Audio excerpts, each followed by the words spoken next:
ராணிப்பேட்டை மாவட்டம் ஆற்காடு அருகே தனியார் பள்ளிகளுக்கு இணையாக அரசு தொடக்கப்பள்ளி மாணவர்கள் ஆங்கிலத்தில் சரளமாக வாசித்தும் உரையாடியும் அசத்தி வருகின்றனர். மாங்காடு கிராமத்தில் உள்ள அரசு தொடக்கப்பள்ளியில் பயிலும் 22க்கும் மேற்பட்ட மாணவ மாணவிகள் ஆங்கில பாடங்களை சரளமாக வாசிப்பதுடன் ஒருவருக்கொருவர் ஆங்கிலத்தில் உரையாடியும் தங்களது மொழித்திறனை மேம்படுத்தி வருகின்றனர். பள்ளியின் தலைமை ஆசிரியர் மற்றும் ஆசிரியர்கள் பாடக்கற்றலுடன் மாணவர்களின் தனித்திறமைகளையும் ஊக்குவித்து வருகின்றனர்.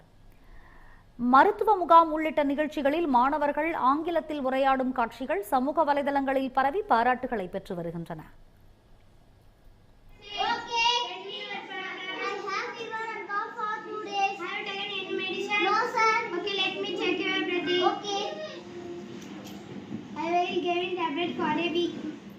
Thank you, sir. Welcome.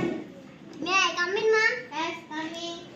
Morning to tablet, night to tablet. Thank you, ma'am. அரசு பள்ளி மாணவர்களின் இந்த முயற்சி கிராம பெற்றோர்கள் மத்தியில் புதிய நம்பிக்கையை ஏற்படுத்தியுள்ளது. பேரண்ட்ஸும் தனியார் பள்ளியில படிக்கிற பசங்க தான் நல்லா படிப்பாங்க, தனியார் ஸ்கூல்ல சேர்த்தாதான் நல்லா படிப்பாங்கன்னு நினைக்கிறாங்க. ஆனா அது தப்பு. அரசு பள்ளியில படிக்கிற பசங்களும் நல்லா படிக்கிறாங்க, நல்லா இங்கிலீஷ் பேசுறாங்க, நல்லா படிக்கிறாங்க. என் பசங்களும் இங்கிலீஷ்ல தான் பேசணும், இங்கிலீஷ்ல தான் மிஸ் எல்லாம் சொல்லி தராங்க அப்படின்னு சொல்லி இங்கிலீஷ்ல தான் பேசுறாங்க.